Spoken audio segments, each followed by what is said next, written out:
de l'écran. Tout Ok, super. Bon, et c'est à toi. Ça marche.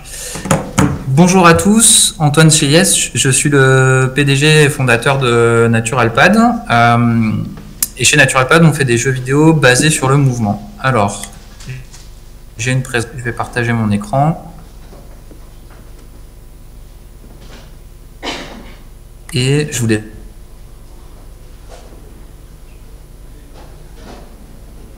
D'abord...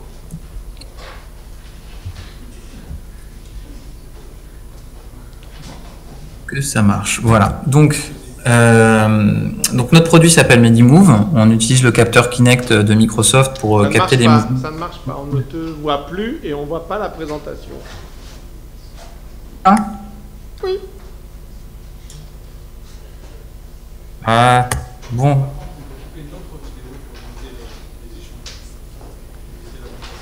Oh, voilà. Il y a des vidéos en ligne. J'ai laissé que l'audio. Ben non, au contraire, il faudrait que tu laisses le... Non, en fait, il y a deux écrans. Toi, tu apparaissais à droite et moi à gauche. Et ça devait être à l'inverse chez toi. Est-ce que là, vous avez la présentation, là? Non, on l'a pas. Ok, d'accord.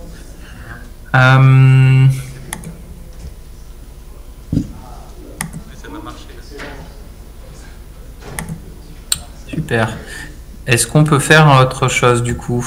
Si je te passe le lien.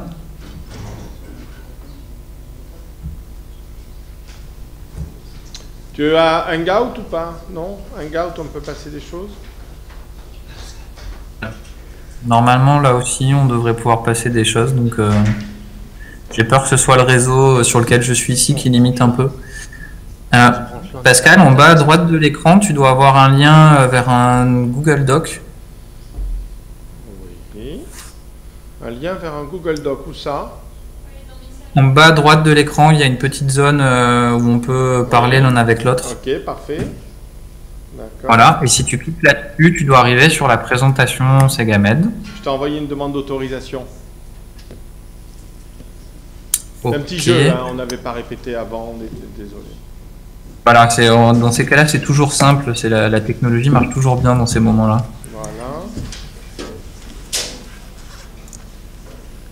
Donc, tu as eu... Accès refusé. Bon. Non, là, maintenant, ça devrait changer. Réessaye. Envoie la demande. Vas-y, renvoie-le. Voilà. Je renvoie? Ouais. Un mail de son approbation.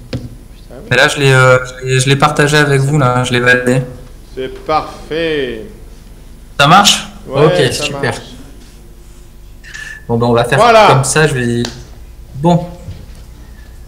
Alors, donc, Naturalpad, on fait des jeux vidéo pour la santé. Ce que je voulais vous présenter, donc la slide 2, ce que je voulais vous présenter, c'est notre R&D dans notre société, sur notre produit Medimove. Vous verrez que c'est un produit essentiellement basé sur la capture de mouvement. L'idée, c'est de faire des exercices physiques adaptés en fonction des capacités des personnes. On est une société créée maintenant depuis 2013. On est hébergé à Euromove. Oh, oui, là, je suis déjà sur la slide 4. Je te suis. Ok, parfait.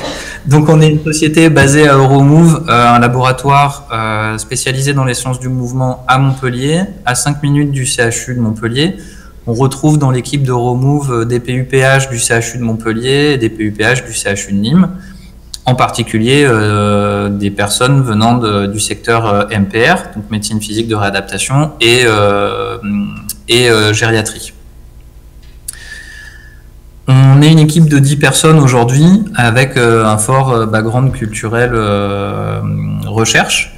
Parmi les fondateurs, on est 3 à avoir un doctorat, moi en informatique, surtout sur tout ce qui est format de données sur le web. Donc, en marketing, on va utiliser le terme de big data pour parler de grande quantité de données, traitement, analyse des données quand il y a une grande quantité de données. Donc, dans ce secteur-là, moi, je me suis plutôt spécialisé sur les formats de données pour l'interopérabilité, pour simplifier l'échange de données entre des services et du coup avoir des choses plus riches à partager. Sébastien Andari, qui est notre lead développeur, lui est docteur en robotique et il s'est vraiment spécialisé sur tout ce qui est capture de mouvement. En particulier, il travaille avec l'un de nos partenaires de recherche à définir notre propre modèle biomécanique. Donc, je reviendrai un petit peu là-dessus, mais en gros, c'est représenter le squelette d'une personne dans la capture de mouvement et essayer de mettre des contraintes sur ce squelette pour qu'il s'approche autant que possible d'un squelette humain avec les vraies contraintes d'un squelette humain. Guillaume Talon, lui, est responsable de toute la validation clinique chez nous et il est docteur en sciences du mouvement, donc il est issu directement d'Euromove. Il a fait sa thèse sur la posture des personnes âgées en maison de retraite, enfin en EHPAD, avec le professeur Hubert Blin, qui est médecin gériatre à Montpellier. On a 2 doctorants chez nous, donc Geoffrey Mélia qui est docteur en informatique avec l'Université technologique de Troyes sur tout ce qui est co-conception de jeux vidéo thérapeutiques et de plus en plus orienté sur la question de comment on valide un jeu vidéo thérapeutique. Donc Geoffrey était intervenu l'an dernier, il me semble, sur ces gamètes. Et Valentin Bégel, qui lui est doctorant en sciences du mouvement avec un parcours neurosciences. Donc il est doctorant à Euromove avec nous. Et lui s'intéresse plutôt à l'intérêt de tout ce qui est stimulus rythmiques dans la rééducation. Il travaille avec le professeur Simone Dallabella. Slide 6, du coup, aujourd'hui, Medimove, c'est une solution donc, sur ordinateur avec un Kinect. Donc là, vous avez une personne dont les mouvements sont captés par la Kinect, qui doit se pencher sur les côtés pour déplacer un bateau à l'écran, récupérer des bonus, éviter des obstacles. Donc c'est une image pour illustrer le jeu. On a pas mal de vidéos sur YouTube. Je vous encourage à regarder parce que vous verrez qu'on n'a pas que le jeu du bateau pirate Hammer & Planks, qui est le premier jeu qu'on a développé.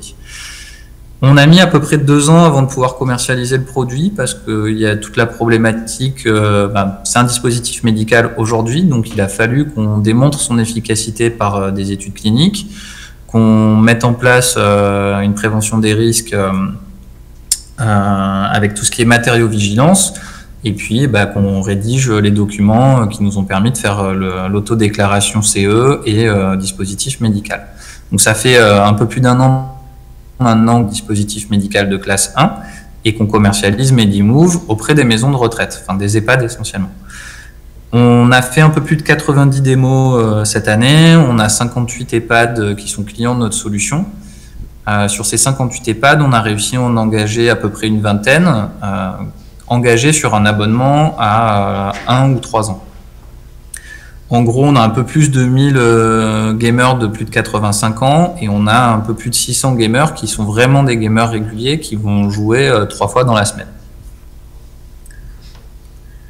La vision à plus long terme, donc je suis sur la slide 7, la vision à plus long terme, comme toutes les entreprises qui sont positionnées sur les jeux thérapeutiques ou les jeux mouvements pour la santé, on a l'intention d'arriver au domicile des personnes. Et donc, la prochaine étape pour nous, c'est d'être capable de faire bouger des seniors chez eux pour qu'ils restent le plus longtemps possible en bonne santé à domicile. Donc là, on a fait une image d'un senior qui, du coup, fait du sport en jouant à un jeu vidéo sur sa tablette. Il se trouve qu'on a un partenaire privilégié là-dessus, puisqu'on sort notre premier jeu mouvement sur tablette, sur la tablette ardoise de la Poste en début d'année. Donc, normalement, en janvier, vous devriez pouvoir tester un jeu de chez nous, un jeu de mouvement sur tablette. On n'est pas vieux. Pardon ? On n'est pas vieux, nous. On n'est pas vieux, mais c'est bien de faire du sport à tout âge. Et alors certes, c'est un jeu qui se base sur un mouvement de relevé de chaise qui est plutôt... on a choisi en fait l'exercice du relevé de chaise qui est un exercice de bilan aussi pour les seniors pour mesurer la force des membres inférieurs et leur capacité. En gros, faire un maximum de relevés de chaise dans un temps limité ou combien de temps nécessaire pour faire 5 à 20 relevés de chaise. Vous pouvez aussi faire le même exercice sans chaise et faire des squats, et ça c'est déjà moins pour les seniors. Pour revenir sur nos résultats plus orientés recherche, donc ça va être la suite de la présentation du coup. Depuis la création de la boîte, on a 15 publications essentiellement dans le domaine de la techno quand même. On a un brevet qui est en cours d'étude. On a 48 communications scientifiques si on compte les posters et les participations à des conférences. Et on a 11 mémoires universitaires, donc mémoires de stage, master, que ce soit master en informatique, on a des mémoires de médecine et d'étudiants en ergo. Voilà, on a mené plusieurs premières études cliniques sur le produit. Donc, on a montré l'efficacité en prévention des chutes chez les seniors. Ça a été notre première thématique de recherche clinique. On a commencé à avoir des résultats sur tout ce qui est amélioration des fonctions cognitives des seniors. Et en ce moment, on est sur un développement de modules de rééducation post-AVC avec le CHU de Montpellier, les hôpitaux de Saint-Maurice et Fondation Opale bientôt. Pour revenir un petit peu sur les premières études cliniques qu'on a fait, en fait, on a pris un groupe contrôle auquel on a fait faire des séances de kiné ou d'activité physique adaptée en EHPAD. Et puis on a même séance que le groupe contrôle avec en plus un programme de jeu sur Medimove. On a utilisé le score SPPB, donc la Short Performance and Physical Battery, pour évaluer le niveau d'autonomie des seniors avant et après les entraînements. Et on a montré qu'on avait une amélioration bien plus significative sur les Medimove, sur le groupe qui utilisait Medimove, plutôt que sur le groupe contrôle. On a après essayé de reproduire en marche en utilisant un autre test qui était le test de Tinetti. Et là, la même des résultats, des références sur ça, des rapports. Voilà. Et la troisième étude, elle a plus sur la flexibilité mentale des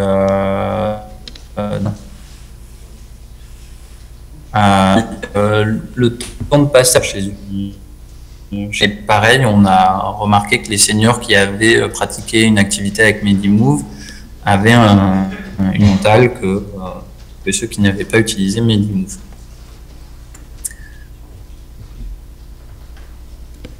Les autres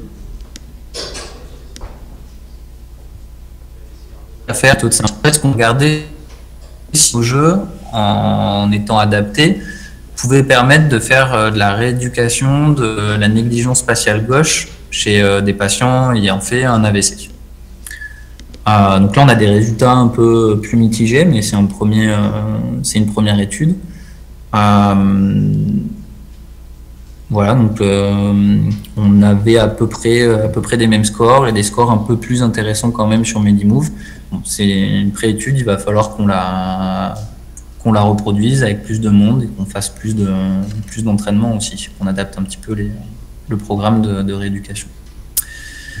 Donc ça, c'était vraiment cette partie clinique. Après, on a développé un autre axe de recherche chez nous qui est plutôt autour de l'impact du rythme dans la rééducation. Donc en particulier avec la thèse CIFRE de Valentin Bégel. En fait, là, c'est porté par Bella Simonet sur mesure rythmique des personnes. Il a développé toute une batterie de tests qu'il appelle la BASTA, Battery for the Assessment of Auditory Sensory Motor and. Donc au début, il a utilisé des instruments MIDI pour faire tout un ensemble de tâches de rythme à des personnes.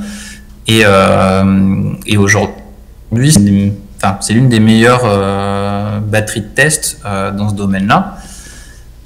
Et ils nous ont demandé chez Euromove si on était capable de reproduire cette batterie de test numérique, tactile. Donc on est passé sur une batterie qui était sur des instruments MIDI à aujourd'hui une batterie sur des tablettes. Donc là-dessus, on a déposé avec le BELA parce qu'on avait des problématiques d'être capable d'enregistrer la table d'une personne sur une tablette dans un temps pour que ça reste précis et un outil de mesure. Donc on a réussi à trouver une solution assez pertinente qu'on a brevetée. Et en cours d'évaluation au CHU de Montpellier. Ensuite, une fois qu'on aura bien validé que la BASTA est un outil de mesure des capacités, ce que j'aimerais montrer, c'est qu'en utilisant des jeux, on est capable d'améliorer les capacités rythmiques et que cette amélioration des capacités rythmiques a aussi un impact sur des capacités motrices. Donc le c'est de Charles-Étienne Allemagne, je suis désolé, au Max Planck du labo, il a montré que faisant l'expérience Parkinson, une des stimuli rythmiques, un métronome ou une musique fortement rythmée, on arrivait déjà, rien qu'avec ce stimuli-là, à améliorer la capacité de marche d'une personne atteinte de Parkinson. Donc, on essaye de voir si vraiment améliorer les capacités rythmiques aurait aussi un impact sur la marche ou d'autres capacités. Donc ça, c'était une capture d'écran du premier jeu qu'on a développé pour s'entraîner au niveau des capacités rythmiques. Et en parallèle, du coup, des tests de la BASTA au CHU de Montpellier, on teste l'acceptabilité et l'efficacité de Rhythm Workers, donc notre premier jeu de rythme. L'idée, c'est que vous allez avoir un stimuli rythmique qui va vous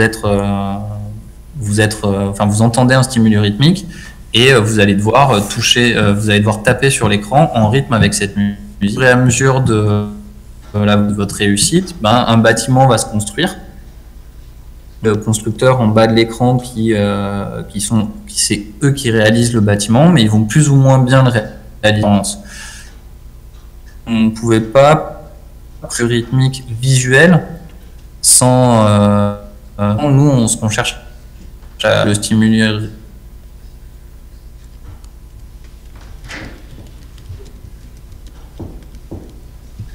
donne un stimuli, le stimuli est obligé d'avoir un rendu de la progression du joueur, mais progressive et pas directement un visuel rythmique. Donc voilà, le bâtiment va se construire étage par étage et plus ou moins bien en fonction de la performance de la personne. Après, on a un autre axe de R&D mental, c'est tout ce qui est capture de mouvement. Donc aujourd'hui, le Kinect est un cas particulier pour faire de l'extraction, c'est pas juste un outil à faire, c'est sur plusieurs projets Montpellier et le TUAT qui est la Tokyo University and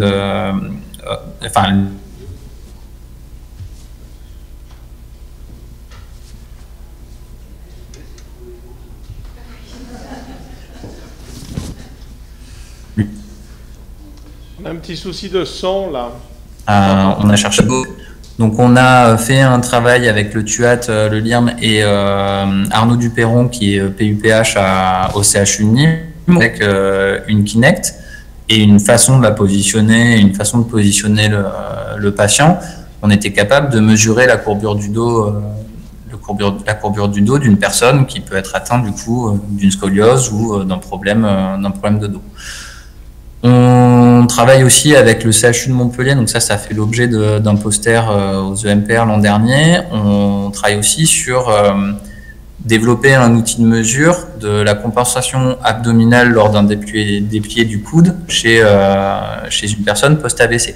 Donc là, l'exercice, c'est de demander à une personne d'aller chercher un verre qui est relativement loin. La personne devrait réussir à attraper le verre en tendant le bras. Mais comme c'est une personne post-AVC, elle va avoir tendance à peut déplier son bras et donc compenser en se penchant vers l'avant. Donc ça devient un indice de à quel point elle peut récupérer sur sa motricité du bras. Voilà, et donc derrière tout ça, c'est développer notre propre modèle biomécanique plus proche des contraintes réelles. Alors, comme je sais que, enfin, je me doute que certains ne sont pas sensibilisés peut-être au fonctionnement de la Kinect, on a cette slide-là qui permet de montrer un petit peu comment ça fonctionne. Donc en gros, le Kinect, c'est une caméra de profondeur. Donc c'est un dispositif qui n'a pas de contact avec la personne. En plus de faire une image de ce qui est devant lui, faire une enveloppe 3D des éléments qui sont devant le capteur. Donc à gauche, vous avez le Kinect qui est représenté avec ses sources de lumière. On récupère du coup des pixels qui sont colorisés et qui en plus ont un indicateur de profondeur. Donc on passe par un algorithme de reconstruction qui va du coup créer une carte de profondeur à partir de ces pixels. Et sur cette carte de profondeur, on a un algorithme d'extraction de squelette qui en fait va rechercher une forme humaine et essayer de représenter le squelette de la personne qui a été repérée.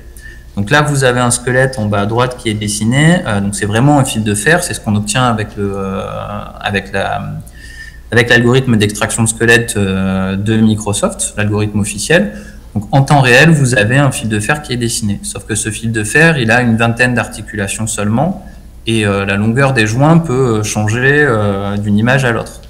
Pas la longueur des joints, la longueur des segments peut changer d'une image à l'autre. Donc en fait, on a quelque chose qui est assez éloigné de ce qui est réel, puisque pour une personne réelle, si le segment venait à grandir, on devrait plutôt s'inquiéter. Voilà. Donc Microsoft est très avancé pour faire du temps réel, c'est super pratique pour de l'interaction. Par contre, là, on n'a pas une représentation vraiment de dans quelle orientation pourrait aller telle ou telle articulation, le fait que les segments ne peuvent pas grandir. Et en fait, on peut rajouter des contraintes pour extraire un squelette bien plus proche du squelette humain, mais en règle générale, en rajoutant ces contraintes, on perd le calcul en temps réel. Donc nous, on a adopté une double approche, c'est-à-dire que en jeu, pendant que la personne joue, on utilise le SDK officiel de Microsoft pour qu'on ait de l'interaction en temps réel. Par contre, on garde toutes les données de carte de profondeur qu'on refait passer dans notre algorithme d'extraction de squelette où on utilise notre modèle biomécanique. Et là, on va pouvoir avoir de la donnée plus précise et peut-être utile dans le médical, en tout cas dans certains cas. Voilà. Enfin, on a 2 minutes. Parfait, je suis à 4 slides et je vais être très rapide sur les dernières. Donc, on a aussi développé notre propre méthodologie de conception participative. Donc, on est dans cette optique start-up proche des utilisateurs, centré utilisateurs. Développement agile, donc des itérations fréquentes sur le produit, mais on essaye aussi d'avoir de très nombreux échanges avec les utilisateurs en situation. Les objectifs de ça, c'est toujours d'augmenter l'adhésion au produit et ce qu'on appelle le product fit, qui correspond bien aux attentes utilisateurs, de mieux maîtriser les coûts et les délais de production, de faire des jeux toujours plus adaptés, et puis en fait on anticipe toute la partie clinique parce qu'on intègre dès de la conception tous les soignants et les experts du domaine. Donc on a réussi à publier plusieurs fois sur notre méthode. Et aujourd'hui, les résultats concrets qu'on peut annoncer là-dessus, rien que dans l'exemple, le premier jeu qu'on a développé, il nous a pris pratiquement 2 ans et ça a coûté 200 000 €. Là, on estime que notre dernier jeu, il a été fait en 6 mois et qu'il nous a coûté 25 000 €. Donc ça, c'est assez concret sur le fait de s'améliorer en termes de méthodo. On fait des véritables économies au niveau de la production chez nous. Et avant de... voilà, juste pour finir, les pistes et réflexions qu'on mène aujourd'hui dans notre R&D, comment avoir une méthode de validation clinique qui soit vraiment adaptée aux jeux thérapeutiques, parce qu'aujourd'hui, c'est quand même encore fortement... hérité de la validation d'un médicament et on oublie parfois, certes on peut faire un jeu qui est efficace si on contraint la personne à jouer fréquemment dans la semaine. Ce qui est important, c'est de mesurer aussi que la personne ait envie de venir jouer d'elle-même et qu'on n'est plus à la contraindre, mais que ce soit une utilisation un petit peu libre.